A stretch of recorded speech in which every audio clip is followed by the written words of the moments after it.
Hey, welcome to Mike the Baptist. I'm Mike the Baptist. And with me are three preacher friends of mine.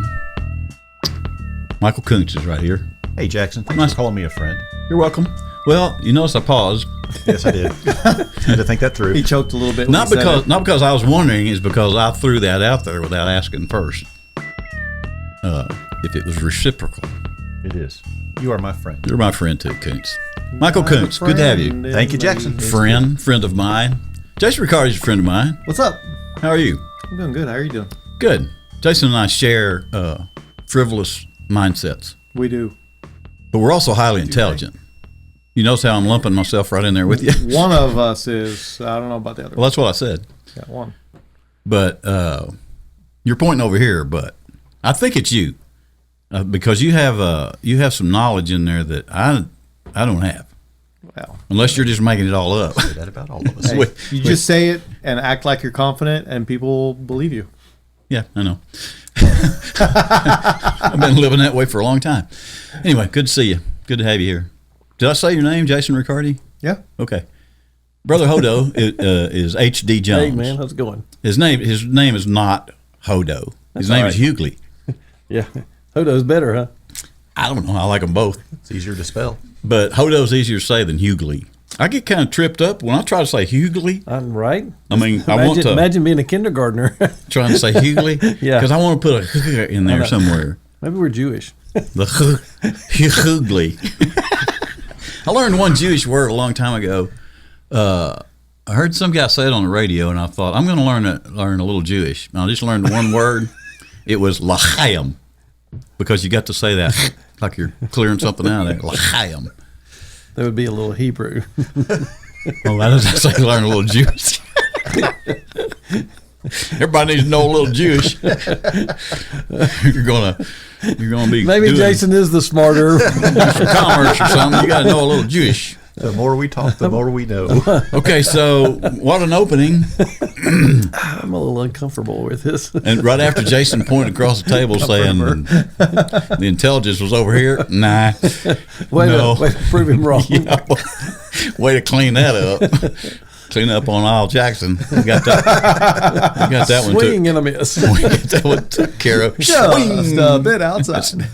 Where were we? Welcome. Welcome. www.mikethebaptist.com. You'll see it on your screen if you're watching. If you're not watching, www.mikethebaptist.com. All the old episodes. We got a ton of them. Do you guys really realize how many hours of stuff we have taped? Probably like 65, 70 hours. It's a bunch because there's 50. This is the 54th show, and they're all about an hour and 20 minutes. That's a lot of stuff. There's almost, when you do the outtakes and everything, close to 100 hours worth of stuff. The outtakes, there's a lot of outtakes that people never see. And shouldn't. And shouldn't. Thank you for that. And never will. We should have our own museum. Actually, I save a little of it. I'm going to show them at y'all's funerals. Yeah. You know that when you go in the visitation room, you got that video playing? I'm going to have outtakes from Mike the Baptist. There you go. Are you expecting me to die first? I guess I did kind of indicate that, maybe. He's just going to outlive us all. Maybe I have a funeral arranger person that handles my stuff. I'll just turn this over to them, and then they'll be prepared. Okay. And so when you guys kick it off, if I'm already gone, they'll step right in there and put it in there. Anyway, I made that up. Let's see, where were we? Oh, go to the website, watch some old episodes, buy you a coffee mug, buy you a T-shirt. Yep. We will use a little bit of that, and it's very little, but we will use it to pay light bills and stuff. That's the story. That's it. We're not buying jets like you see some religious people that make programs buy jets. We're not going to buy a jet. Even if we had the money, we wouldn't buy a jet. What if it's a Matchbox jet or a Lego jet? No, we probably wouldn't even buy that. Can we get a jet Lego ski? jet sounds kind of fun. I might buy a hang glider. Now, look, if I ever become fabulously wealthy from my ministerial little podcast program here, I may buy a hang glider. I'll just tell you up front, it'll be after the correct, responsible things are done. But I've always wanted a hang glider. Is it one of the jet-propelled ones? I don't think I would go that far. Yeah. You know, a mutual friend of ours has a I don't know what you call it. It's a hang glider with a motor. Ultralight. Yeah. Yeah, it's like an ultralight. But jet propelled, that would be fun. I asked him if I could fly it, but he said no. That was a wise individual. It What about is, but I squirrel think suit? 10 minutes, if I had 10 minutes with it, I think I could fly it. What about squirrel suit? You want to He get a said squirrel no. suit? I do not want a squirrel suit. Is Why that the not? one where they jump off? And Yeah. No. I can get a leg cramp. No. I get a leg cramp. It's like You pull your wings yeah. in. Oh yeah. Okay, anyway, I don't know how we lies got remain. there from buy a T-shirt and a mug, but we made it. Squirrel suits. That like the best. Yeah. Yes. Hey, send us an email. I almost gave you my personal email. Comments at mikethebaptist.com. Look, I asked on the last program, and I hadn't checked my email in a week, so I don't know if we got one in from that last week's program or not, but so I'm just going to say it again here. Send us an email with some questions specifically for Koontz, Ricciardi, or Jones, or myself, or Neil Andrews, who's not here today but will be here, or the preacher's wives that come on here, or anybody else you've seen. Send an email. Ask me a question. Ask a question specifically to one of these individuals, and if we like the question, we may ask it to them, and then you can hear the response, and then you'll be kind of sort of famous. Sort of. Kind of like we are. Tom T. Hall wrote a song once called I Was Famous in Missouri. I kind of relate to Tom. Anyway, send us an email. Who? We'd like to hear from you. Tom T. Hall, he was famous Oh, okay. in Missouri, but all over the world, actually. You don't know Tom T. Hall? We're not from Missouri. I like little baby ducks. Yes. Old pickup trucks. Yes. And In some summertime. fun. Yep. And I love you too. He's That really may be great an excellent songwriter. hymn to sing today. It's a very nice song. He was Yeah. an excellent songwriter, a very famous songwriter. Look him up, Tom T. Hall. He passed away a few years ago. Okay, so on the front porch today, last week we had a really nice conversation about things we remember that our dads did that, I don't know, generous or caring or just good things they did. And it was a very, very moving, Poignant. poignant. What a great word. Poignant. The G is silent. But anyway, it was such a nice thing we did. And so this week I thought I would train wreck that and and go straight for some gut laughs. And I thought it'd be interesting to hear about, you know how everybody has made the mistake at some point, not just growing up, but a lot of adults do this. You make the mistake of accidentally staying in the sun too long. And you get these incredible sunburns occasionally, and everybody's had them in their life. I thought it would be kind of fun. Me, I'm a sitting duck for this because I don't really like suntan lotions or block. What do they call it? Block? Sunblock? Sunscreen. Sunscreen. I don't like that stuff, so I don't use it. It's because you're a rebel.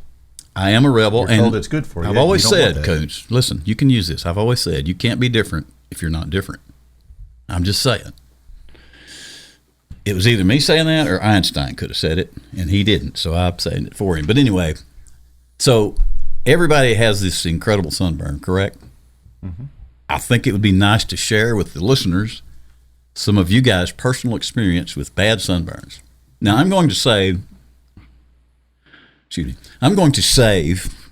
Brother Hodo for last because he's from Greenbrier, Tennessee, and he was raised on a farm. We do dumb stuff. And his family has done some incredibly dumb things, and we've heard a lot of them. And I just think it just feels right. I think the Spirit has moved me to save you for last. I did not say lead. I said moved. If I'd said lead, I would have got buzzed. Let's start with Michael Koontz. I'd like to hear about Koontz getting an incredibly bad sunburn. Wouldn't you guys like to hear that? He did that just last week. I did, yeah. So tell us, Koontz, tell us about that. Yeah, so Brother Hodo, this ain't the big story, but Okay. just this past week, or week before last, our first day of Upwards games, I was there just kind of mingling, talking to people, and then I hear, hey, Brother Koontz, and they need an additional side referee. So I'm at the little kids' field, and Brother Hodo said, you watch this line, and you tell me if they go out of bounds. I can do that. That's good instructions. Okay. So I did. And for the next 3 hours, I stood in that location Oh. and that sun was coming from that direction the whole time. So, yeah, that whole left calf was pretty bright red.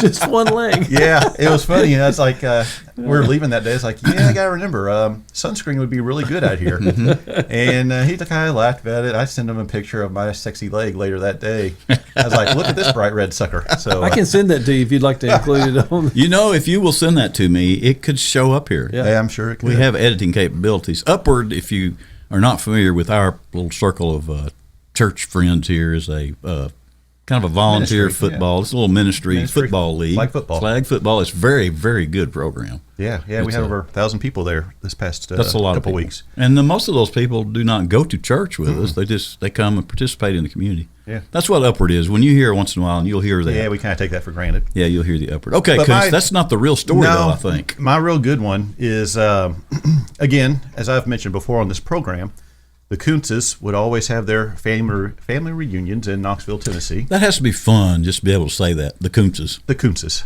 Okay, carry on. It is good. So, 50, 60, 70 of us for our family reunions every 4th of July. So, top of the summer, hot. They were always at my aunt's house, who had this beautiful in-ground swimming pool, and we'd just spend the day there. Well, I was probably 7 or 8 years old, I'm guessing.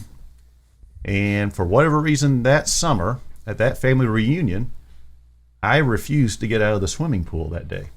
Refused. I refused. Yes, I refused. So, Dad, in his infinite wisdom, allowed me to learn the hard way.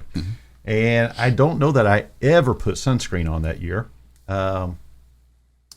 That was the 4th of July. On the 5th of July, when we were driving back to Indiana for 6 hours in our little Ford Escort, I had to lay on my belly in the front seat of the Ford Escort with that seat reclined back because my back had blisters the size of $50. That's the stories I'm looking Massive, for. and I mean massive blisters all over my backside. It was a horrible experience. Were you fried on both sides? No, because I guess my backside I was swimming a lot, and Right. the front was probably burned, but the backside had these huge blisters on them that were popping within a couple of days. That's It was bad when And that all I happens. could do is just lay on my belly all the way home that trip. It was horrible. Yeah. And that's when you were young? Oh, I was like 7 or 8 years old. Yeah. Could you still lay in the back window of a car when you were 7 or 8 years old? If we would have had a normal car, yes, because we used to have like Novas and Malibus and things like that you Right. could lay up in those suckers. Right. But we were back into those cheaper years when Dad found out about the Ford Escort. Actually, I guess So it was you were- around 85, so I was probably you were 9 kinda years crammed old. in there. Oh yeah, it was tiny, 4 of us. Yeah. 4 people in that dude. So you were, if you laid the seat back, you were in somebody's lap. So I'm sure Mama was probably right behind me, suffering because I was did not have suffering. your seatbelt on. Oh no, nobody cared about that in 85, 84. So do you use sunscreen now? I try to, but as we just learned a while ago, Yes. this past Saturday, I sure didn't think about it. Right. I don't ever think about it until it's. But when we too go to late. the parks and things like that, I usually remember to put sunscreen on because, whitey burns. Yes. Yep. Fair skin burns. Yep. Yeah, I'm a good one for it. Well, that's good. I'm happy that the first one out of the chute had huge blisters. I mean, There you go. that's what I was looking for. Hey, man, I'm here to please. Jason, could Yeah. you explain to us now? Listen, I'm going to be excited about this too. I'll just tell you because I've got some good ones. I'm sure you do. And let's hear what happened in your sunburn experience. So, the crazy thing is you can get sunburned. It's not about the temperature outside. And when I moved to Colorado, it's not hot. And so you don't realize. So the first couple of summers that we were there, you would get burned and you not realize it. But you can also get just as burned in the middle of winter, and sometimes even more so because the sun reflects up off of the snow. And so you get pretty burned. And I got burned a few times there. It was a little bad. But there was one time when we lived in Colorado, we actually went to visit my aunt and uncle in California. And I was out there just hanging out. I think we went to the lake or something that day, and I fell asleep on my stomach. And so when I woke up, my back was not good. I had huge blisters all over the place. I mean, it was just super, super sensitive. It was the worst I've ever been burned. But the two funny stories that I'll share are, I had a cousin who was a little baby at that time and got burned, much like you, on just one body part. It was her cheek. And she was an infant at the time, and so they did a good job of covering everything except for One spot on her one cheek. cheek. It was like got burned right there. Everything else was covered and fine except for right there it got burned.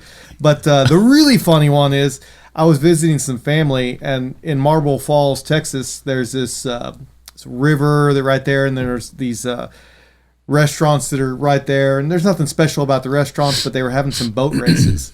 And so I went out there and I stood on the deck and watched the boat races for a few minutes. And there was a guy who had been hitting the sauce early. And he was a larger individual, and he had obviously not put any sunscreen on. And I kept catching sideways glances at him, trying not to be really inappropriate, but it was funny because with him being a larger individual, sunburn, not. And it was really, I was just like, Jason is describing rolls, I think is the term. If you're not watching, basically. So It was kind of like a train sunburn, wreck. You could not look away from that one. could you? not, and it was so. I was like, that guy's going to be the hurt valleys. tomorrow. The valleys weren't burning, but That's right. The valleys. hills, The hilltops. the valleys. Yeah, it was pretty funny. That was one of those moments in time. I was like, sunburn will be your nemesis, and Yes. sunscreen is your friend. yeah, nice. Yeah. Okay, well, that was pretty reserved for you, I think. I mean, I could have got a lot wilder than that. It could have, yeah. When he lived in Colorado, he didn't tell you he was wearing a kilt. Well, you kind of wonder. You get sunburned in the snow. Did you wear shorts in the snow? Actually, I did. Okay, there we go. It had drier temperature or drier atmosphere, and so you don't feel the cold in the way that you do when it's humid. Really? Yeah. If it's dry outside, Heat. Huh. It's a Yeah. drier heat. I think I would if I had a dry kilt cold. on. I'm so just saying. there were times I would actually go to school wearing shorts in the middle of winter, and you have a jacket on, you're fine, but you would wear shorts.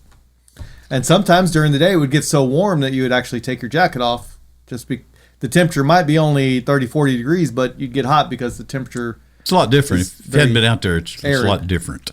Yeah. Interesting. Okay. Hughley, I'm wondering, do you have any sunburn stories? Well, we do, but just one real short one. So my mother-in-law, who is she's very pale. Every time we go to the beach with them, she'd always miss a spot, like you're talking about the cheek. But I remember this one particular snow, one. a ghost. I remember this one particular time when apparently she got sunscreen on her hand and was trying to put it on the back of her leg, and I think blotted it on the back of her leg and then forgot to go back and finish the rest of her leg. And so there's this perfect handprint on the back of her leg. The rest of it's red. There's this little white handprint, So, yeah. But mine was really good because y'all remember your senior year. I mean, it was called Senior Skip Week. You'd already taken your exam. Skip week? Skip week, man. Man, we had senior skip day. No, we I had had, a I senior had to skip year. Man. Yeah. My dad did too. Yeah. We had senior skip week. 'cause Character flaw. We didn't have to take final exams because they just no idiot. Oh, yeah, no no. idiot left Yeah. behind in Tennessee. So Right. Right. back in the day, we had senior skip week, and already finished all our exams. Everything. It's basically now just get the diploma and be done. So we had this bright idea that this is one of the biggest stages of life. So we're going to go get a tan. We want to be really tan for our graduation day. So we spent about 4 days at a buddy's pool, not only without sunscreen. We were like baby oil and putting sun in our hair, we just bleaching everything, man. We just want to be, bronze gods when we walk across the stage. Well, Exactly. Yeah. what happened was we were lobsters. And then you had to put on that really stiff, starched white shirt. Oh, Yeah. And it was miserable. And I think we were, of course, you had to line up outside the gym and all that stuff. And then you put your robe on and everything. And it was just miserable. Yeah, so it didn't turn out so good. So what for did the us. sun in do for y'all's Sun in. hair? I remember. I it was- want to know your experience. Mine went like white. See, my brother, he kind of got hung up in image a little bit, and during his high school years, he decided to use sun in, and instead of giving him the bleachy highlight things, kind of turned his dark brown hair orange. Yep. Yep. Jason's holding his hand up there. Testify. So I had a long goatee once, just a goatee, and there was one 4th of July I was going to do red, white, and blue, and I was like, well, the hardest one to Was get somebody is going to help you? no, it was just going to be me. I was just going to get the dye, but I was like, the hardest one is going to be the white, right? So I did the this, and I did have some people helping me. I did this chunk and tried to get it all white, and man, I left it on there 2 or 3 times as long as it said to leave it on there, and it turned orange. I mean, that, and I had very, very red beard at the time. I mean, it just turned orange. I'm like, I'm out. It's just You got enough white in it now. You could do it today. all I'd have to do was the blue. There you go. Interesting. Yeah. Yeah, it turned orange. It was awesome. Was that the end of your? Yeah, I mean that's You were a that's, volunteer. I was. I have a couple of quick ones. all right. I actually only had one. I've been debating on whether to tell it, but it is what it is. It happened, and it is what it is. So I'll tell it in a second. But you made me think of. I went to Florida several years ago. One of my cousin's son was getting married in Florida. Going to be a beach wedding, and I think I asked what the attire was. They said, well, beach, it's a beach wedding. So I think I bought these white linen pants and a blue flowery shirt, and I was just going to wear some sandals. Turns out I was the only one there dressed that way. Everybody else had on a coat and tie. But anyway, I did stand out a little bit. But Would it have changed your attire if you had known? probably not. But anyway, but on the way down, I had not been in the sun. I have a golfer's tan. Got them little short socks, and everything below that is white. Looks like a bed sheet. I thought, well, I've got to wear these sandals. So I stopped at a Walmart and bought some. I did not know about tanning lotions. I had heard about them. I thought I'm going to get me a tube of that or a bottle or whatever it comes in, and I'll put that on a time or two on the way down there and see what happens. So I did. I stopped, got it. I had my motorhome at the time. One of my cousins and his wife and daughter were all together. But anyway, went to the bathroom in the motorhome and lathered my feet up with some of this tanning stuff out of this tube. And I looked at it and I thought, well, I got to put my shoes back on because, I don't want to go out there with everybody and my feet all lathered up with tanning stuff. And so I put my shoes and socks back on, went up there and drove. And somewhere down the road when we stopped, I went back there and pulled my socks off and nothing was happening. And I'm thinking, I need to do that again. So I did it again. I did this about 3 times on the way to Florida. So anyway, long story short, on the wedding day, it didn't dawn on me that when I put that on there and put my socks back on that it was rubbing some of it off. So my feet looked like the other Michael Jackson when he was trying to turn white. He was just blotched all up. So that didn't work. I think I saw that on an episode of Friends.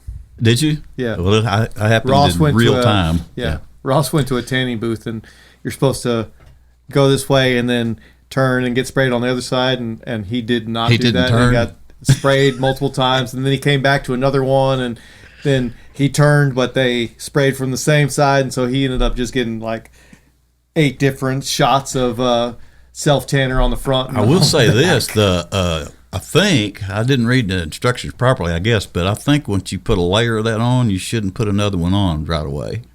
I think you're supposed to just leave it at that one. Let it take its effect Yes. over time. So the other story, real quick, when I was an older teenager, I was out of school, but a friend of mine and I used to take our guitars to the Buffalo National River, and we would wade out knee-deep in the water and stand in the middle of the water with our guitars, and we would play while canoers came by. Well, that was nice of y'all. Yeah, and there were entertainment. thousands, people come from all over the country to go to the Buffalo River and float. So we were just standing out there singing our songs, and I knew the whole Willie Nelson Red-Headed Stranger album at that time, and I would sing that whole album standing out there. And then we'd play Led Zeppelin, the stuff you played, Leonard Skinner. But anyway, Sometime in the afternoon that day, it was in the dead of summer, very hot. I fell asleep as we were discussing in the green room. I fell asleep on the bank of the river. And for the next couple of hours while I was sleeping, in the 70s, hippies from New York and Chicago moved into the Ozark Mountains and set up homesteads all around my hometown, back out in those hills. So there were a lot of those folks would come to the river at one of the big gathering places, which is where we went to sing. But anyway, there was a group of hippies there. I was asleep, so I didn't know exactly what happened, but I was told after I woke up what happened. I fell asleep on the bank. They obviously felt sorry for me. They put me on one of their quilts. They picked up limbs, arms, and legs and carried me over and put me on a quilt and laid me there and went back to partying or whatever they were doing. And every 30 minutes or so, they said that they would come pick me up, carry me down to the water and dip me in the water a few times and then come back and lay me on the other side up there. So in a couple of hours, for like a week and a half, I couldn't bend my knees or my arms without screaming like a girl because I was so baked sunburnt. But anyway, that was it. I cleaned that up a whole lot for you, and just to tell you that I did get a bad Don't sunburn. fall asleep on the bank in the summertime. Don't fall asleep in the sun around a bunch of hippies. Well, they took care of you, though. They took care They of could me. have just left you on one side to cook the whole time. They could have, but I kind of suspect they were a little entertained about turning me over like, like they were baking chicken or something. Rotisserie. Yes. Okay, well, that was exciting. Thank you guys for sharing your sunburn episodes with us. I'm sure next week on the front porch we'll have an equally insane topic, and look forward to it. We're going to take a break, come back, talk about some stuff we found in the Bible. See you shortly. This episode of Mike the Baptist is being presented commercial-free for your enjoyment by Michael Jackson, licensed realtor in Middle Tennessee. Rather than have you bombarded by pleas to buy things, Michael Jackson, the realtor, wanted to sponsor today's program and allow you to simply enjoy the content rather than worry about somebody trying to sell you stuff. Oh, sure, Michael Jackson, realtor, might help people buy and sell houses and land in Middle Tennessee, but he doesn't actually sell things directly. So technically, this is not a commercial to sell you anything at all. It's simply an announcement to you that you don't have to listen to commercials on this episode because Michael Jackson, the realtor with Finch Real Estate in White House, Tennessee, 615-957-5064, is sponsoring this commercial-free program. This in no way, of course, means that if you're wanting to shop for a house or sell one or some land, that you shouldn't contact Michael Jackson, the realtor, because you should. He's fair, he's helpful, knowledgeable about the real estate market, and he's fun to work with. Okay, I'm Michael Jackson, the realtor, Finch Real Estate. And this is a commercial because my work as a real estate agent helps me have the time and resources to produce these Mike the Baptist programs. So feel free to call me for any of your real estate needs. I'll help you out all I can, and I'll do my best to make buying and selling your house a good experience. 615-957-5064. I'm number 2. Everybody else claims to be number 1. Riveting journalism. Yes. Hey, we're back. You are too, obviously. Did you catch that? Wasn't real clever, but it was a shot. We caught it. Thanks. Thank you. Good way to go. What? So I say on Mike the Baptist, I say stuff we found in the Bible. Now, if you're a hardcore religious fanatic, Bible thumper, as we were talking about earlier, that may offend you that I say stuff we found in the Bible. But look, Mike the Baptist is all about real talk. We want to talk about things that are in the Bible in a way that anybody can listen to and understand. Now, you guys are preachers. This is your profession. But it's also your heart and soul. It's not just your job, and I know that about you guys. And I realize, and everybody else does too, that you have to talk a little churchy at times. But just understand that. Because the things in the Bible, surprise, are a little churchy. So I just want to say that about when we talk about the Bible in the middle of Mike the Baptist, our goal is to talk about it in a way that it can be understood by anybody listening, not just our friends that we go to church with, not just other Christian people that tune in and listen. I know for a fact there are some people that listen who are not soaked in church, and I take great pride in that someone would listen for the laugh, but they're also maybe hearing a little bit of the gospel message, which is good news any way you look at it. And that's what the Bible's all about, is it not? Yep. We got a book right there that explains the whole thing. And that's what the preachers are now going to lead a conversation in, talking about the Bible. And I will use the buzzer. I'm not afraid of you guys, although you are preachers. I will buzz you if you get too spiritual and bring you back to earth. Well, thank you, Brother Jackson, for bringing the opportunity for us to share the word with the world today. It's just a little churchy. All right. So when we start going through scriptures, and especially if you spent any time, especially like in Sunday school classes or something like that, Bible study classes at church, you start studying or hearing about the Pharisees and the Sadducees, and we don't speak about them in a positive light very often. There's a lot of downfalls or a lot of negatives that come along with that. Would you say they're smart alecks, or were they just thought they had the answers? No, they thought they had all the answers, But and they they might didn't not think have been anybody smart else could have the answers but them. Okay, so they're kind of smart alecks, maybe. Yeah, I guess you're right. Yeah, they're a lot like Sorry. us. But so we have the Pharisees, the Sadducees. We talk bad about them an awful lot of times. We get into the book of John, and then we come to a Pharisee by the name of Nicodemus. But the conversation isn't really as negative when we're talking about him as much. And we see Nicodemus in John chapter 3. Let me just read this scripture to you. Talking about Nicodemus, it says, "This man, Nicodemus, came to Jesus at night and said, 'Rabbi, we know that you have come from God as a teacher, for no one could perform these signs you do unless God were with him.'" So we come to this man, to this Pharisee, Nicodemus, and we see that this relationship between this Pharisee and Jesus is different than what we've seen with other Pharisees and Sadducees. Why do you all think this particular relationship is called out? Why do you think we see a difference here with Jesus and Nicodemus that we don't see really called out from others that were in that position of that time? I think you see a big difference in Nicodemus's heart. He comes to Jesus probably at night because he didn't want his fellow religious friends to know that he was having a conversation with Jesus. And he really comes wanting to understand, where most of the others that we see come to trip Jesus up. This guy really comes because he has a desire to learn. And it's interesting because Jesus kind of flips the switch on him pretty quickly, and he says, "Nicodemus, here's your problem. You must be born again."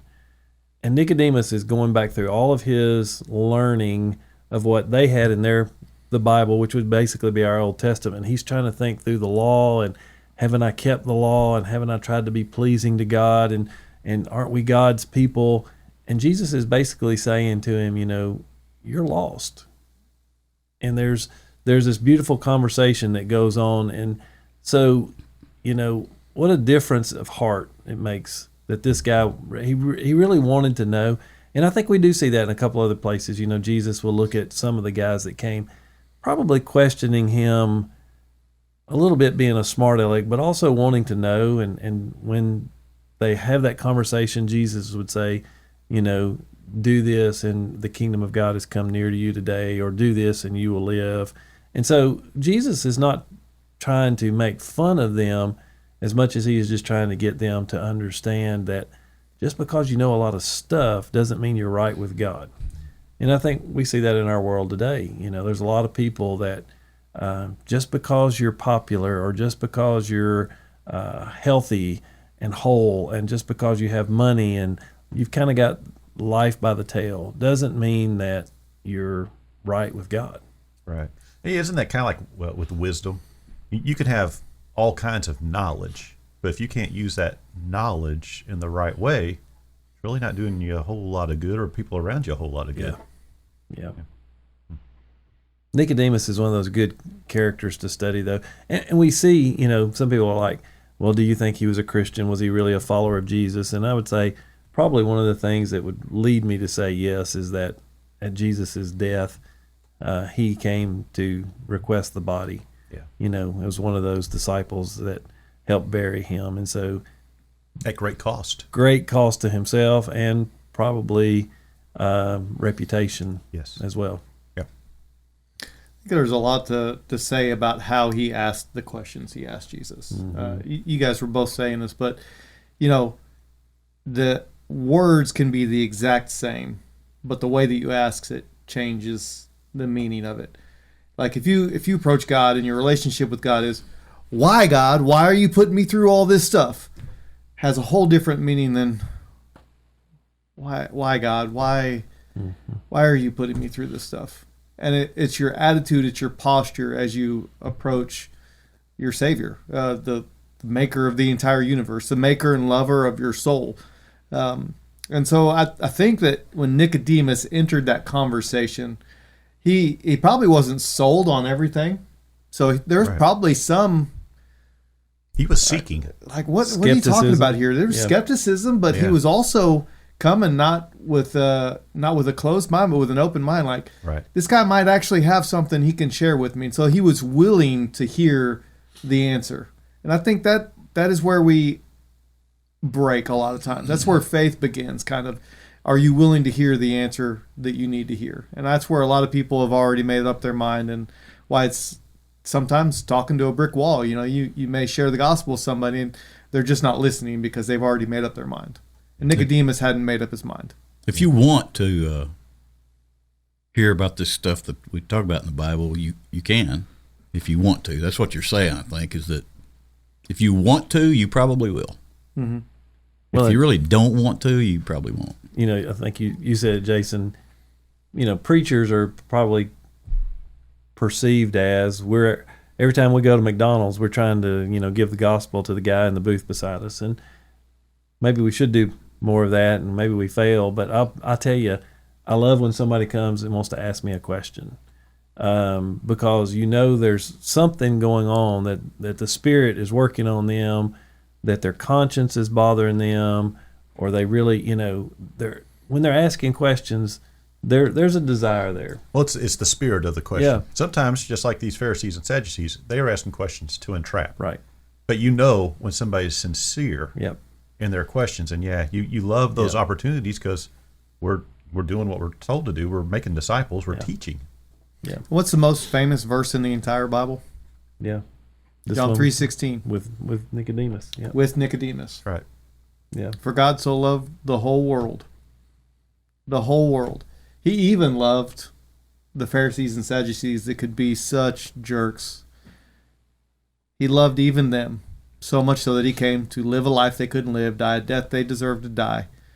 And I think there's something in that. When Jesus was talking to Nicodemus got hope in the midst of that, because there was stuff like, for God so loved the world. I mean, can you imagine what Nicodemus must have been thinking when he heard that? There's probably an element of it, like Nicodemus was just steeped in religious tradition. There was probably an element of, yeah, I've heard that, and he probably just wanted to gloss over it. But then I think it was Nicodemus took a step back and really let Jesus lead for a moment in time.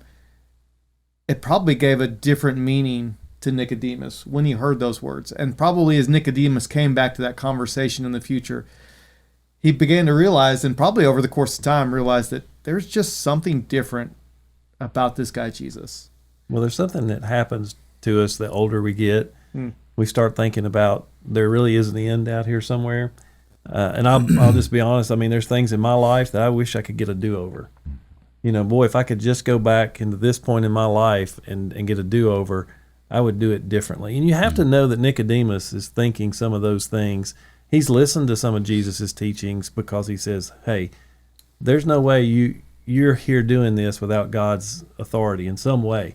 I don't really understand everything, but he comes and he's asking these questions, probably because he's at the end of his life and realizing, I've tried to keep all the rules. I've tried to go to synagogue every week. I've tried, and yet there's still something missing. And Jesus looks at him and says, yeah, you need to be born again. And Nicodemus immediately goes to what we understand, the physical, and he says, at this age, can I go back into my mother's womb? And Jesus then begins to talk to him about, I'm not talking about a physical birth, I'm talking about a spiritual birth. And so I would just say that to anybody listening. There's not a person sitting around this table that doesn't have regrets, and they're a son of a gun. We wish we'd have done things better. And when we look at our life, to be honest, when we look at our life, I don't think any of us would say, you know what, I could stand in front of a holy God today and say, yeah, you're going to let me in because I've done such a great job. There's a point of all of us going, man, I wish I could go back and do that again. And Jesus gives this statement, you must be born again. And it really means from above. You must be born from above. God's the only one that can change not only your future, but your past. I love that about God. God says, I'm not just changing your future, Jones. I've changed your past because I'm not going to remember those things anymore. And so I would say to anybody listening today, don't give up on the mistakes that you've made, because if you'll just give those to God, God can fix those things. And a lot of times you'll be surprised that some of the things that you're the most embarrassed about, God will use for his glory and your good. I was just at a conference recently, and a gentleman stood up and he said, I'm going to tell you a part of my story that's painful. He was a pastor, and he said, 14 years ago, I had a moral failure. Well, I mean, in a room full of pastors, that's a big, like, what? That's code word for adultery. Yeah, well, Perks your ears right up there. Yeah. it was one of those things. It's like, oh my gosh, what's this guy fixing to reveal? And because it's always in the back of our mind, what would kick us out of doing ministry? What failure in our ministry would we have to go? Yep, I'm done being a pastor. And so he tells his story and how God redeemed him through that. And it was just a good reminder about how good God's grace is. Doesn't mean that some of the roads that we won't have to travel may be difficult, won't be, the consequences of our sin may be harmful. But he said, as many times as I get to tell this story, it hurts every time, but it's also comforting to know that God could use my story to help some of you. And that's, God wants to use your story. It's not just, I'm going to erase everything that's ever happened to you. God wants to use your story. And so this encounter with Nicodemus is one of my favorite in Scripture, because here's a guy who's asking heartfelt questions. Jesus doesn't look at him and go, well, you idiot, I can't believe you don't know all the answers. He just tells him, Nicodemus, you've got to be born again. You got to think differently, and you can't do it on your own. So I think an interesting part of that story is, maybe I'm reading that passage wrong, but the feeling that I get is Nicodemus walked away not completely convinced. He had an encounter with the Savior of the world, physically in the same space as that guy, had a conversation with him, and he walked away not completely convinced. But that gave room for him to, it kind of shook his foundation, and it gave him room to consider there might be something more than what I've thought of before. Yep. And sometimes, going back to horse riding, burn the saddle. It can throw everything off. And just something real tiny in the right place can just really throw everything off. And I think that conversation with Jesus, between Jesus and Nicodemus, that was a burr in the saddle for him. It made him think through everything. It made him uncomfortable, and he had to think through everything. Well, maybe I got some of this stuff wrong. And as he began to consider that, that's when the possibility of him being saved came real. And I think that if you're listening to this today, you may be hearing it and you're unconvinced.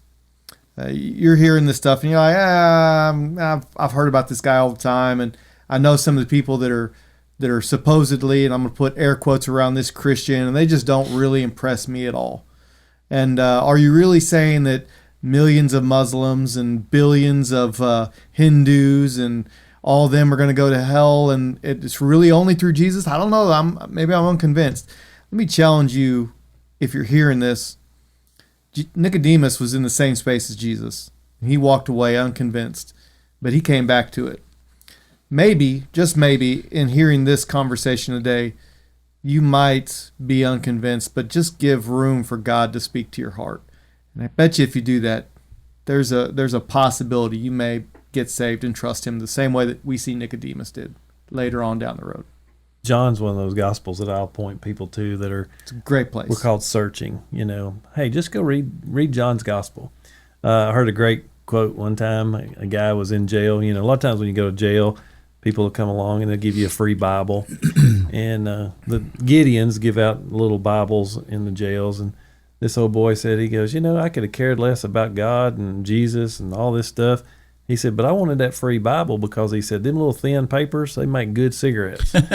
And he said, I smoked my way all the way through Matthew and all the way through Mark and all the way through Luke. And he said, when I got to John, he said, I grabbed the first page and he said, in the beginning. And he said, I just started reading it.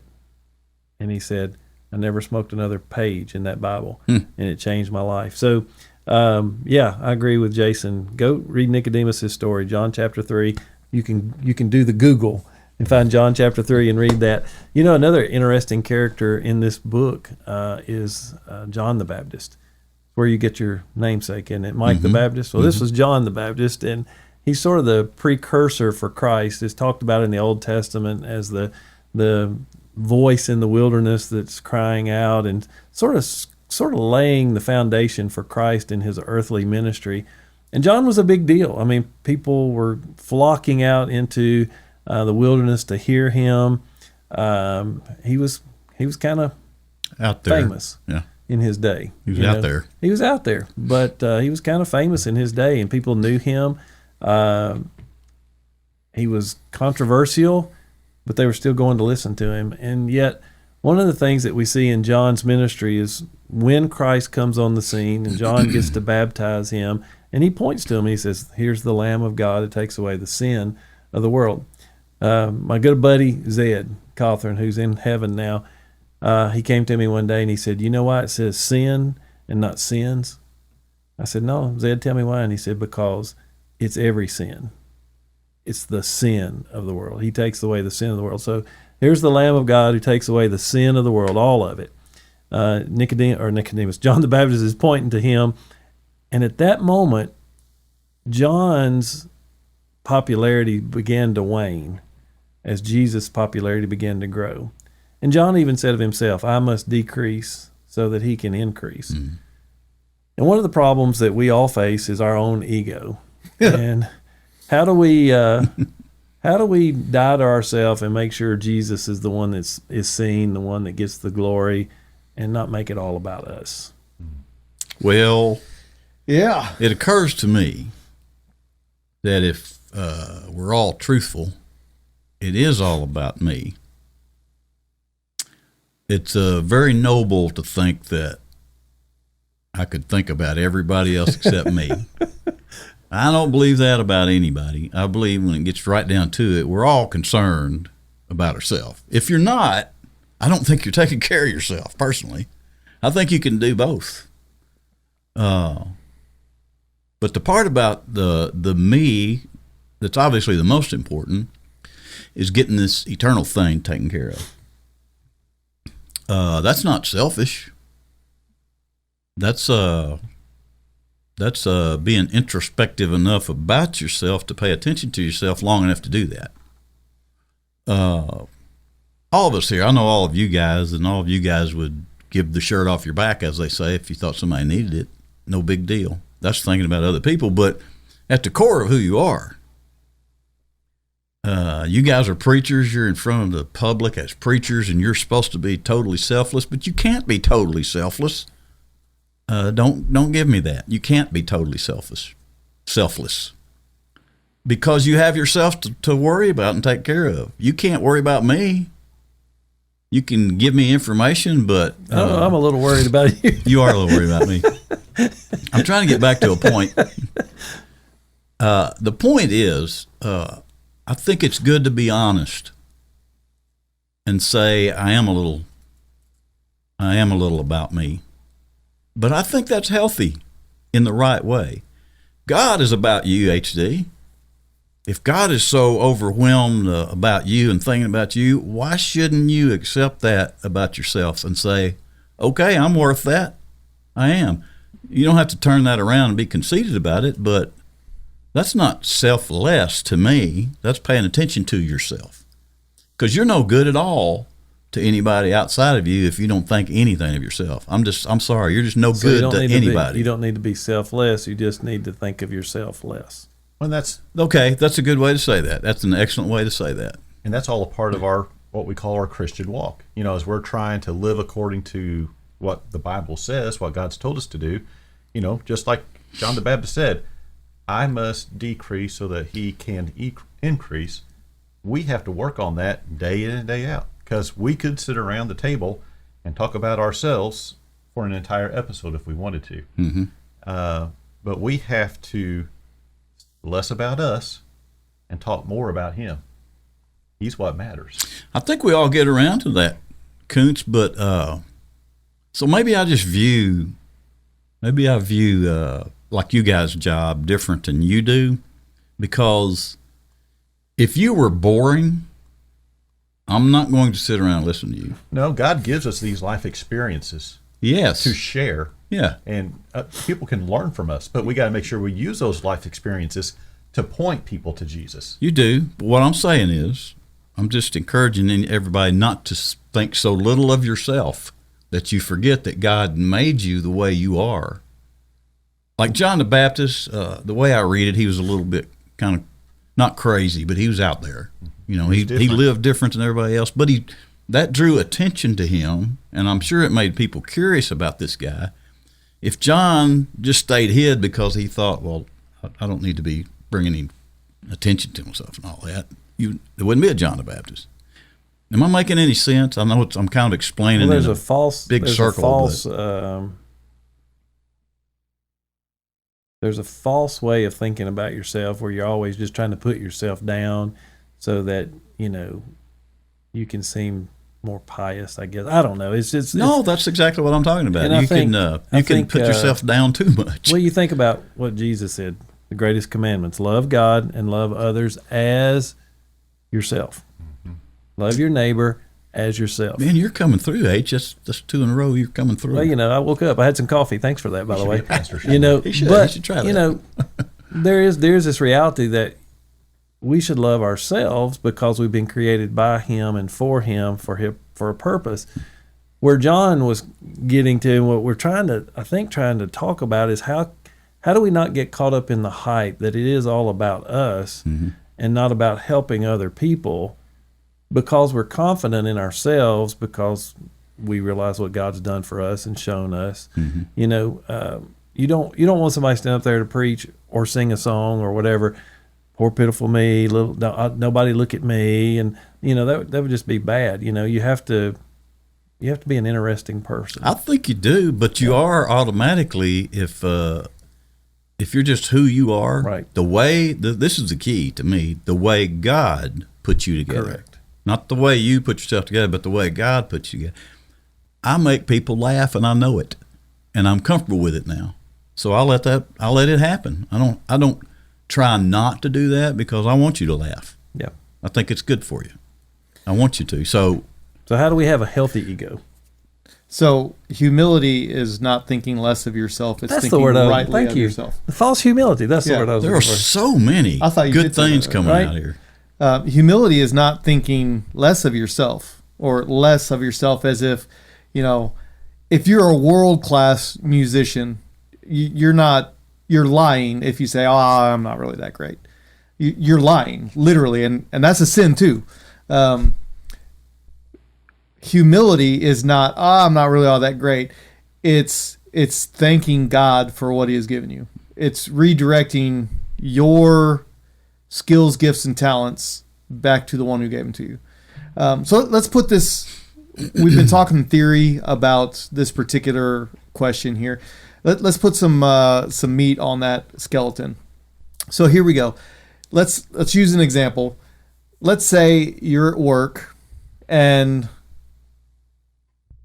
you see a coworker and you're just like, that is the laziest coworker ever. And not only are they lazy, they're dumb. I could do so much better job in there.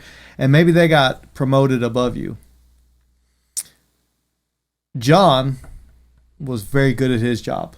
And in any other setting, he probably would have been the person in the room that everybody went to for the answers.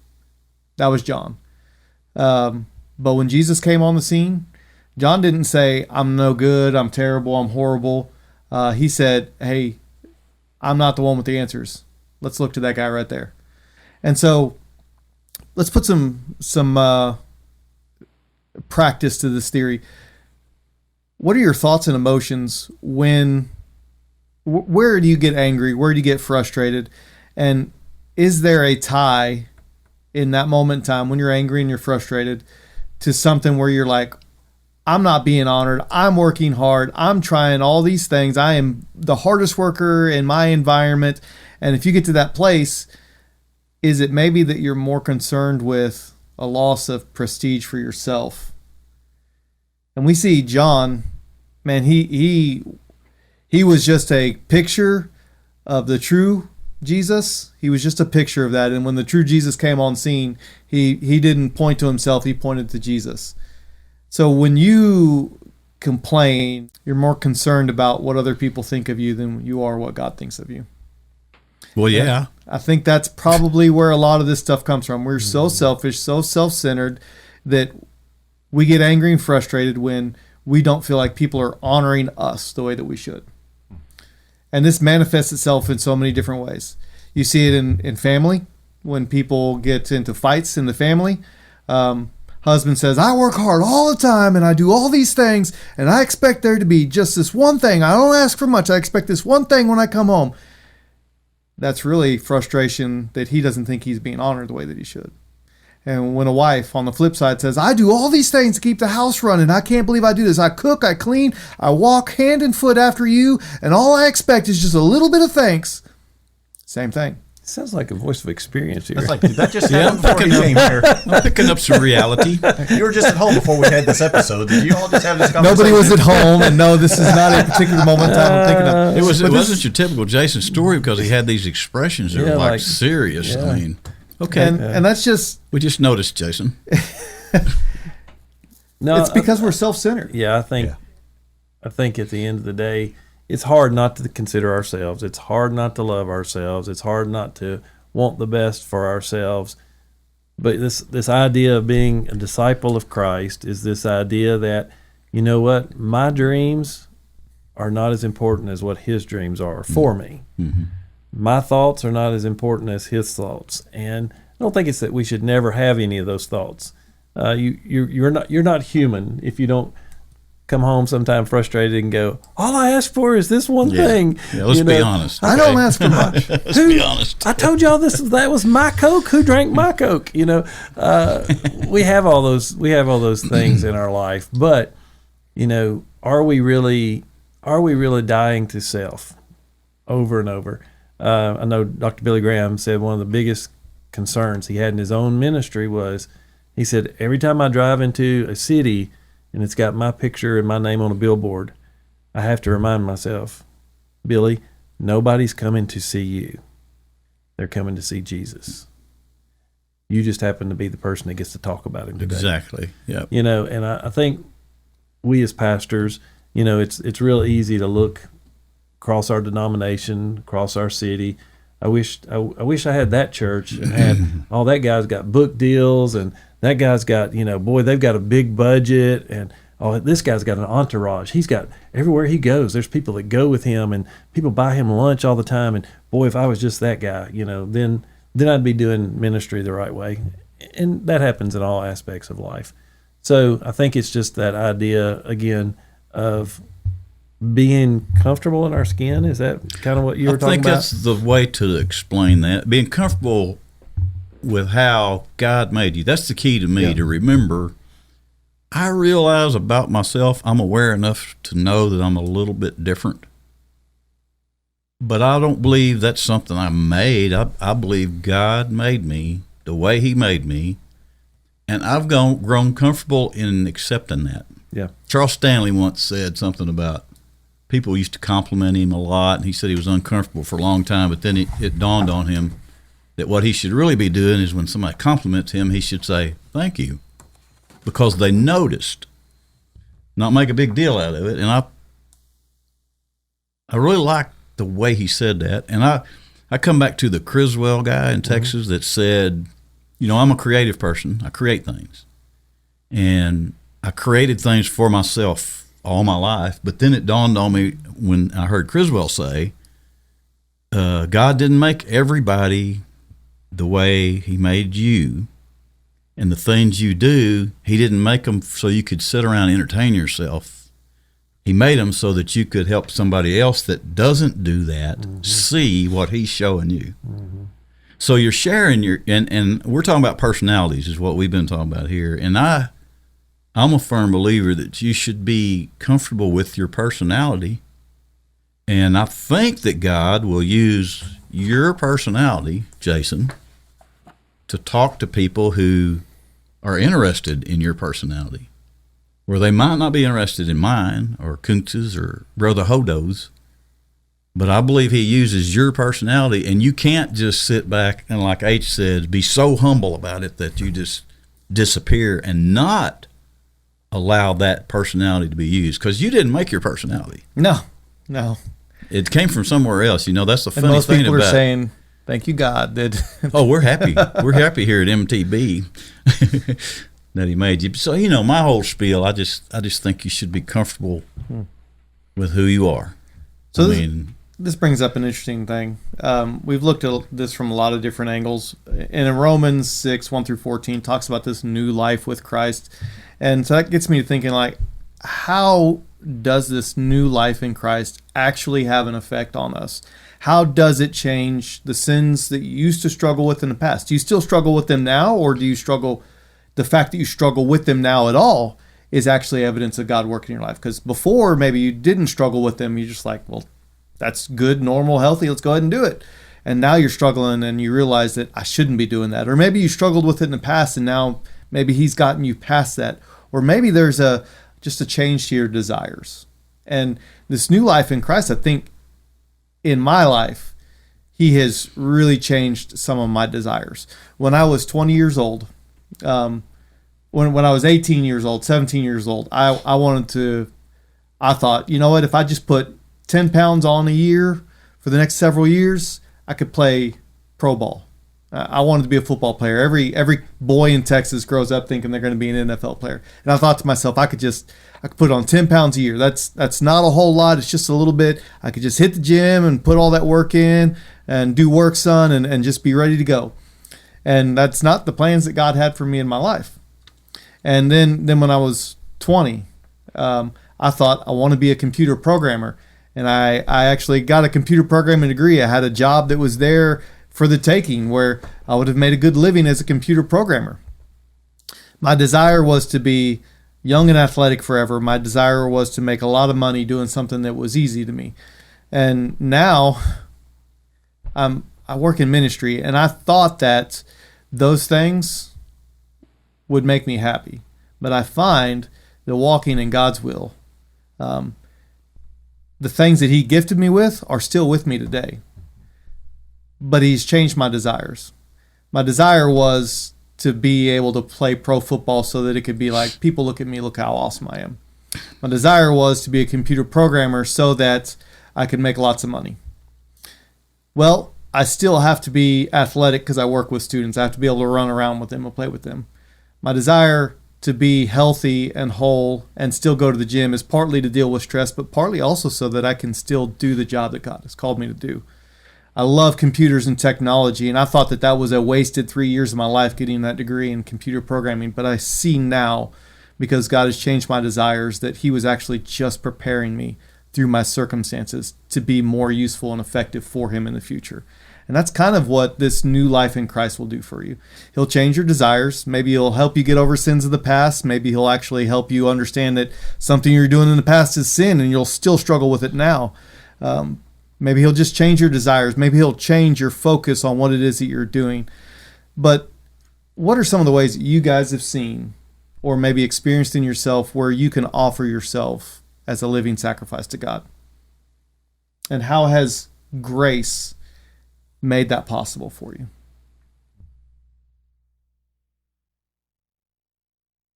Sorry, that's a hard question. I understand. Deep thoughts by Jason. Well, it's because things I've done, he could have just zapped me out of the picture because of dumb things I've done. You're a great example. Sorry, let me interject here right now. You're a great example.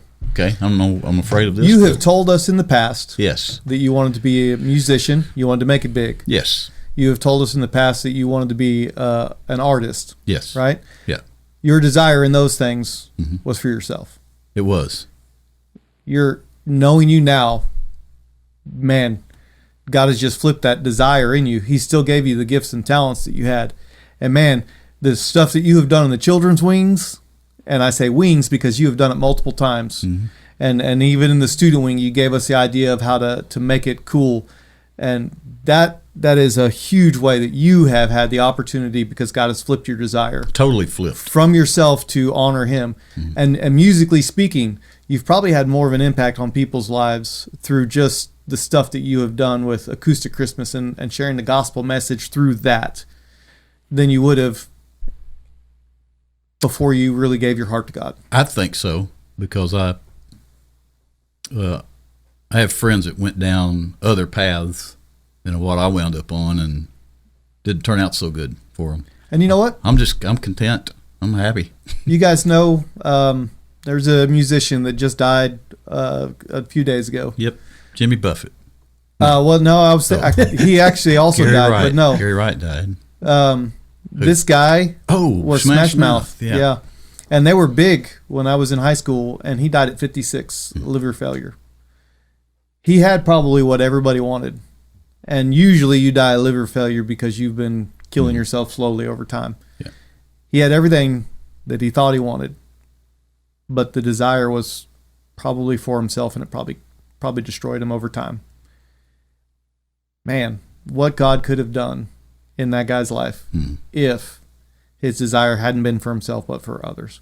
It's and for interesting. Jesus. Yep. It's interesting too, though, that like you, I was listening to you tell your story. Your personality didn't change. Not even a little. He kind of unfolded you in the place he wanted to unfold you with your personality intact. And the good news is, he let you be involved in things that you were interested in. Me too. I mean, I landed at this church I go to, and I've had 25 years of one opportunity after another to do what I know how to do, and do it fun and big on occasion. And it's just like really, really gratifying. Where I can remember things in the past that I was trying to put together for me, not so gratifying. Because once that's done, okay, it's over. It's just over. But this stuff, it's a whole different way of. It goes back to that idea. You said a great word, contentment. You know, there's nothing wrong with wanting to do better. There's nothing wrong with wanting to leave money to your children. There's nothing wrong with wanting to bless other people. There's nothing wrong with wanting to have a nice vacation or drive a nice car. Nothing wrong with any of that stuff. But when you find yourself following His lead, then you find contentment. When you follow your own lead, what you find is frustration. And to be honest, I had a guy tell me this one time, and I was like, there's really a lot of wisdom in that. He said, you can almost make anything happen. He said, I don't care how much money you got in the bank. If you really want to buy a boat, you can make it, yeah. You'll find a way to buy a boat. But is that really going to make you happy? And, a lot of times in life, we try to make things happen, and I think there's some contentment. I think John the Baptist had contentment in going, you know what? It's been an awesome ride to prepare the way for the Lord. Now He's here, and it's going to be an awesome ride walking with Him and me not be in the lead position anymore. Nicodemus, man, it's been a lot of fun learning the Bible and learning the rules and trying to keep the rules. There's something just not right with me. And then once he met Jesus, life became a little bit different, in a better way. And I think, all those things, when we operate under the guidelines of our Maker, we'll find a lot more contentment. we'll be happy. You know, if I go buy a 4-wheeler and try to run down the interstate, it's not going to go like it's supposed to. Nor if I go buy a crotch rocket and try to go mountain bike climbing, it's not going to work right because it's not designed for that. You and I are designed for a purpose. And I'm not designed to paint children's wings. The kids would run out screaming and crying. I'm not designed for that, but I am designed for something. So you got to find your purpose and what God's designed you for, and then do it on purpose. And be content. And Be happy content. with it. Yeah. I mean, It may not be I make the most money of everybody. It may not be I'm the most well known of everybody, but you'll be okay with that. You will. I can recall very clearly being a little disappointed when I started doing music different than I used to, and going to a little church somewhere and singing or something. Until when I sing or perform, I'll look you dead in the eye. I don't look away from people. If you're sitting out there, I'm going to look you dead in the eye, and I'm going to look at everybody if I can. But I noticed real quick the look on people's faces in a little church. They're listening to what you're saying, and they appreciate it. Mm-hmm. So all that other grandiose ideas that I used to have about music just kind of disappeared, and like, well, that really doesn't mean anything anyway. That just doesn't mean anything. What were you saying? Yeah, that sounds good to me. Koontz has been so polite for the past several minutes because we have really jumped on all this, and he's been sitting there patiently. He's waiting to land the plane. Land the plane. It's just funny that you brought that up. Yeah. I was in a meeting recently with North American Mission Board. General Doug Carter gave a devotion. And the premise of the whole thing was Psalm 34:8. Taste and see that the Lord is good. Blessed is the one who takes refuge in him. Mm-hmm. And to me, that's really kind of a good summation of where we're at today. And just take a taste of what God is, of who he is, what he's done for you. If you'll take a taste, you'll see how good our Lord really is. And you will be blessed when you come to him. That's a promise. That is an absolute promise. Mm-hmm. Yep. Absolutely. So that would be our encouragement as we land the plane today. If you've never done that, come to the Lord today. He is waiting for you. He loves you, and he's good. He made you. Absolutely. Think about that. He made you the way you are, the way your mind works and all that. He did that. Yeah. You might have screwed it up a little here and there, but probably. But he made you that way. That's pretty fast. That's just fascinating to me. Good landing. Praise God. Yeah. Oh, I don't know anything else to say there except that's good. We'll take a break, come back, play Inny Ready. Deal? Sweet. Deal. This episode of Mike the Baptist is being presented commercial-free for your enjoyment by Michael Jackson, licensed realtor in Middle Tennessee. Rather than have you bombarded by pleas to buy things, Michael Jackson, the realtor, wanted to sponsor today's program and allow you to simply enjoy the content rather than worry about somebody trying to sell you stuff.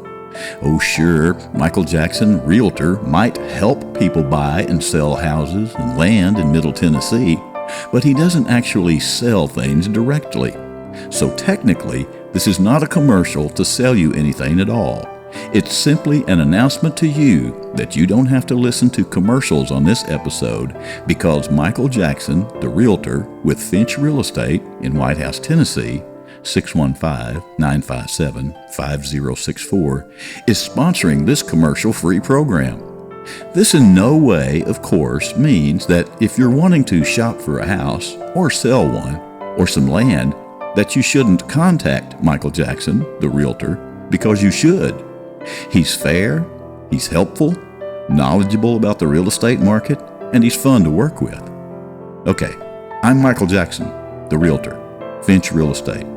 And this is a commercial because my work as a real estate agent helps me have the time and resources to produce these Mike the Baptist programs. So feel free to call me for any of your real estate needs. I'll help you out all I can, and I'll do my best to make buying and selling your house a good experience. 615-957-5064. I'm number 2. Everybody else claims to be number 1.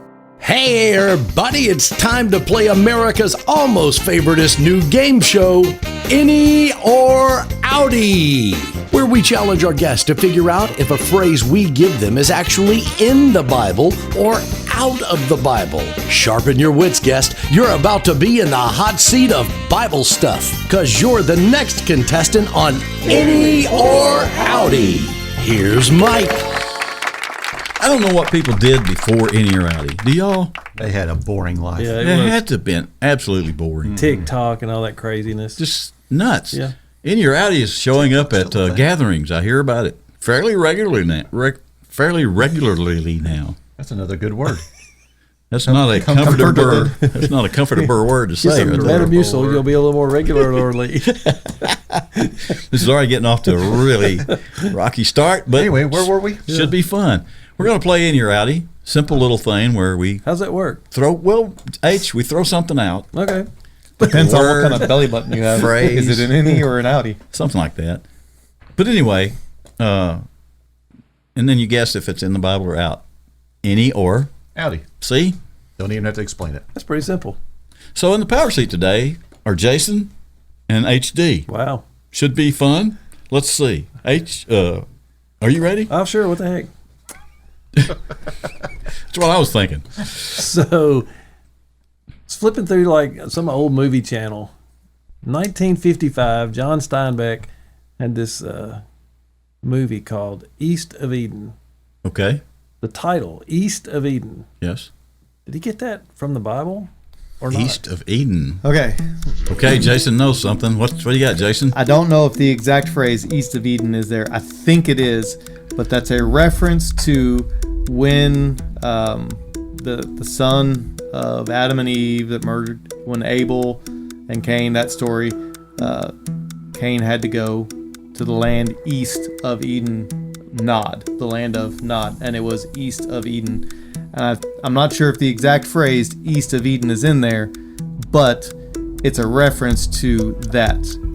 And biblically speaking, a lot of times when you see the word east, it's not necessarily a positive thing. It's a negative thing. It's walking away from God in most instances. But specifically, Genesis 4. Jesus is coming in the Eastern Gate. That's positive.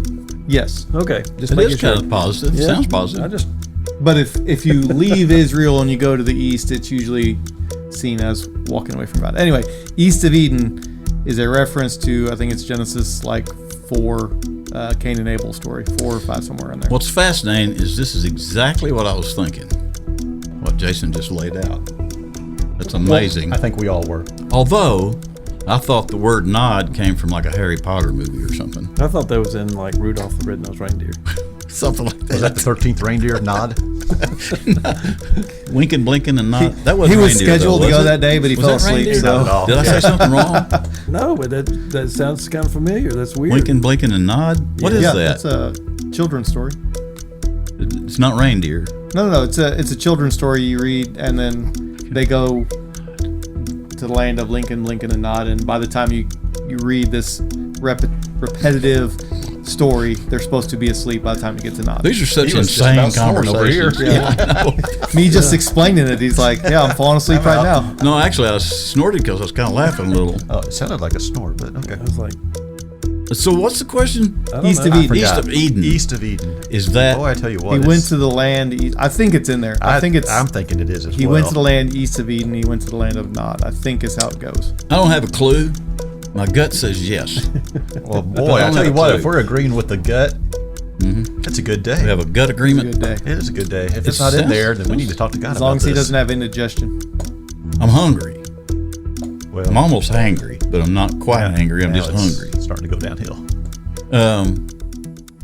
I think I'm with you all. I think it's in there. Any? East of Eden. Are we saying any? Any? Jason? I'm Yeah, saying he's in. a any. It's an I feel NEH. Fairly confident. Then Cain went from the Lord's presence and lived in the land of Nod, east of Eden. All right. Good job, man. Good job, Jason. He nailed that. Yeah. Absolutely nailed it. Isn't it fascinating that a word like nod is in the Bible? Probably the only reason I know Buzz. that one is because it's a ridiculous. Seriously, word. I saw that on some movie channel. It's like East of Eden. What if that's in the Bible? Is that in the Bible? I've heard that. I've always heard that, biblical. but never knew. Now you know. No, I know. Thanks, H. I'll make it more difficult next time. This is going to be a great book when we put all this together. Just sometime. remember now. It really, I'll let well, it's you going to be win a good one, board game. Appreciate that. I'm Thank working you. on that. Goodness, that would be Make it great. easy Oh, on us. yeah, I'm working on that. What? Inny or Outty board game. I'm working on a board game. I'm already bored. It's well. See, it's working. It's working. Now you can nod off. That's good right there. That's comedy. Okay, Jason, what do you got? A fool and his money are soon parted. I think we did that. What? I think a long time ago, Let me pull up my. I think we did that, yes. Like early on, in the early days of Inny or Outty. I already think got we did another that. good one. Okay, we're ready. Carry Backsliding. on. You want me to edit that out so it doesn't make you look bad? Backsliding? Well, I may not have necessarily been here when you did it. Did you say backsliding? Oh, that's a good point. Backsliding. Backsliding. Oh, wait. Is that the question? Is the word backsliding. Backsliding in the Bible. So long ago, we shortened these conversations because we kind of ruled out the concept conversation because you can make the concept work Right. for anything, right? Pretty Right? much. Is the word backsliding? That's the question. Want my gut? Well, we always want the gut. Okay, my gut says no. Because the word, to me, sounds like a combination. What do you call a word that's two words put together? It sounds like a combination. Composite word? A what? Composite word? That. It sounds kind of like a composite word that's too modern. Oh, I was thinking conjunction, junction. What's your function what I in was my head? I was thinking conjunction. Well, that too. Backsliding. So if it were in the Bible, it would be in reference to turning away from something, right? Backsliding. Well, that's not the question. Is the word backsliding? Nope, my gut says no. But I'm trying to give an explanation. Find a way to weasel out of your answer? No. Actually, I'm not. I'm convicted to my answer, but I'm trying to rationalize why I would think that in my head. And in my head, I can't picture a scenario You don't where. want to be called a backslider from the Bible. You don't like that. I hate these questions. I've never cared for that word backsliding. I think it's It's a wonderful word. I don't like the word because it. It's kind of demeaning. No, it kind of carries with it the notion that you can think it's in you can there. take away what God wants you to have. I want to say it's in there, but then I'm like, is it just a church word? Yeah. That's what I think. That's kind of where I'm leading. It's more of a church word that we try to make it. I mean, it's the concept, application is definitely there. Yes. Falling away, apostate, That kind of stuff I'm pretty sure is in there. that's in there. Backsliding, I don't think it's in there. That's my gut. I'm convicted. I'm holding my ground. I'm pulling both of you guys in with me. If I'm going down, you're going down with I me. guess we're outies. Yeah, Are you an Outty? I guess we are yeah. outies. I don't. Or do you have any kind of theory on it one way or the other? I thought it was in there. Seemed like I'd looked this one up before for some reason. Well, see, I don't want to. Probably did it on the that- previous episode. Or no, No, this is- I think this it was has part to of be a done. sermon one time. This, But this is the beauty of being over 50. I'm not even sure if I can find my way home. why did I let you drive? Did I drive? I don't know. See? Okay. There was a professor. We'll see whose car's in the driveway. One of my professors had a professor in college that the way they described him, and he said this actually happened multiple times. The professor would drive his car to work in the morning, and then he'd be like, "Hey, it's a nice day outside. I think I'm gonna go ahead and walk home." So he'd walk home, get to the house, open up the garage door, and there's no car in there. And he actually called the cops, saying 'Cause his somebody car had was stolen gone. my car, forgetting that he had driven it to Awesome. work in the morning. Yeah. I can kind of relate to that. That happens to me at Walmart all Now, if the you time. preached a sermon on this and don't remember, Well, I don't know if I preached. It just seems like it. I don't think it was one of these episodes. It had to have been something in a think- sermon one time. I think different churchy circles use this word in different ways. I've used it my whole life. Have you? Yeah. Well, I grew up hearing it and using it. I don't grew up hearing know it that I and used it, but Yeah. I think it can be misused. Used to abuse. but is it in the Bible or not? Is really the point of our conversation. Well, my gut says no, but what did both of you say? He was out. You Yeah, were I'm out. I'm out. So me and you are both outies. Yeah. I'm going to go out. Jason, it looks like for the purpose of wrapping this episode up, Or we've decided to get together and go with Outty. It is used 15 times in the King James Version. Well, There you go. And in the ESV, it's Well. used in Isaiah 57:17, Jeremiah 8:5, 14:7, and Ezekiel 37:20. we weren't See, I counting thought- those. Not only are we It was in stupid, there. we're super stupid because it was in there so many times. in Can the you King read James, but in the ESV, But I grew it's up only in the like King 4. James. Can you read one of them? I like to read one just to prove. I told you I was in there. Let me pull it up Always a second. go against his gut. We just got to remember that. Whatever his gut. Well, a hungry gut's different than. Well, I just kept going, gosh, that sounds just like a churchy thing. it does. It You know, really it's does. like, you know, It is a. I mean, it is a word that's. thrown around a lot. Did we get the first one right? See, I can't remember Yes. the first round. Okay, so at least we're East still of winners Eden. today. Yeah. Y'all We're still are. winners. Y'all are. All I'm right. over here in the loser circle all by myself. Oh, you were part of the winning. No, I gave the question. So it's okay. We won. We're in it together. See, that's my gift. I'm an encourager. In Isaiah 57:17, it says, "Because of the iniquity of his unjust gain, I was angry. I struck him, I hid my face and was angry. But he went on backsliding in the way of his own There heart." you go. Wow, that's fascinating. Which is what I like about Inny or Outty. So you need to learn to love the word backsliding. No, It's very biblical. I'm not going to learn it. You know, here's the bad part. just need to accept Y'all it can then. ask me again next week, and I'll be like, no, that's not in there. Okay, here's my beef. Let me clear up my beef about backsliding. Is that what you have for lunch? Beef. No, but that sounds It good. does. Uh, Pot roast. when backsliding is used in a way that makes it sound like you can take your own salvation away that God gave you, I'm against it. See, I'm I against never it. used it in that form growing Well, I up. think it does get used that way though, and that's where I gotcha. I am opposed to that. Yeah, I would be opposed to that. And I think it's Yeah. a dangerous word to throw around without. I think you just got to be Good careful with definition. that. Yes, You need to define it. that's just me. I'm a little different. But it's in there, so we're not throwing a word around. It is in there. He threw it around, so It is we in can there. throw it too. Okay, great round of Inny or Outty. Thanks for playing. Yeah. We'll take a break, come back, sing you a hymn, and it'll clean all this up. Oh, wow. What a great contestant and a fine sport today on Inny or Outty, America's almost favorite new game show. Study up, future guest people. You're next in the hot seat for Inny or Outty. So, Jimmy Buffett died the week we are taping this episode. Not that we're not live. What? You know what I'm saying. Recently, Jimmy Buffett died. You know, I don't know if Jimmy went to church or not. I don't know, but he was a very popular Hymn writer? hymn writer in the culture.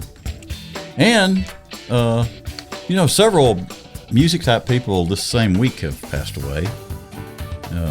This just happens. I think somebody from Smash Mouth, pretty popular, died. Yep. Gary Wright, guy that did the song Dreamweaver and a bunch of other stuff. Really great, We're getting old. great artists.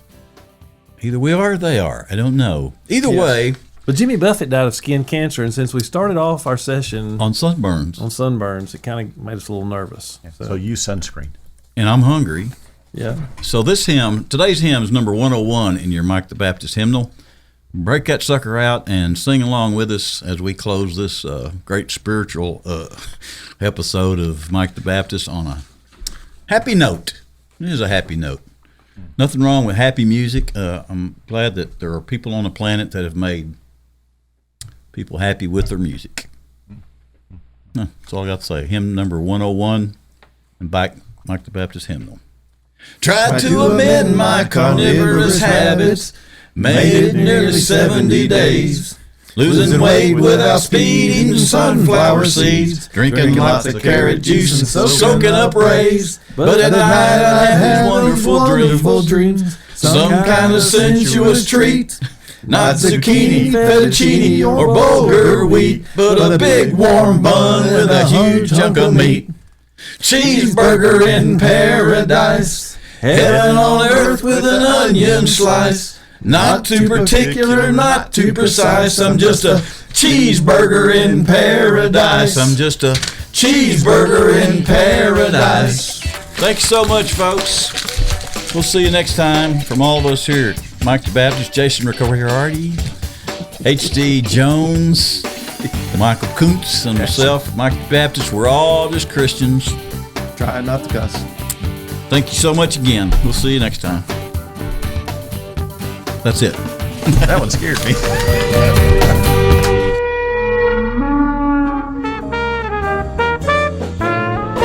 Mike the Baptist.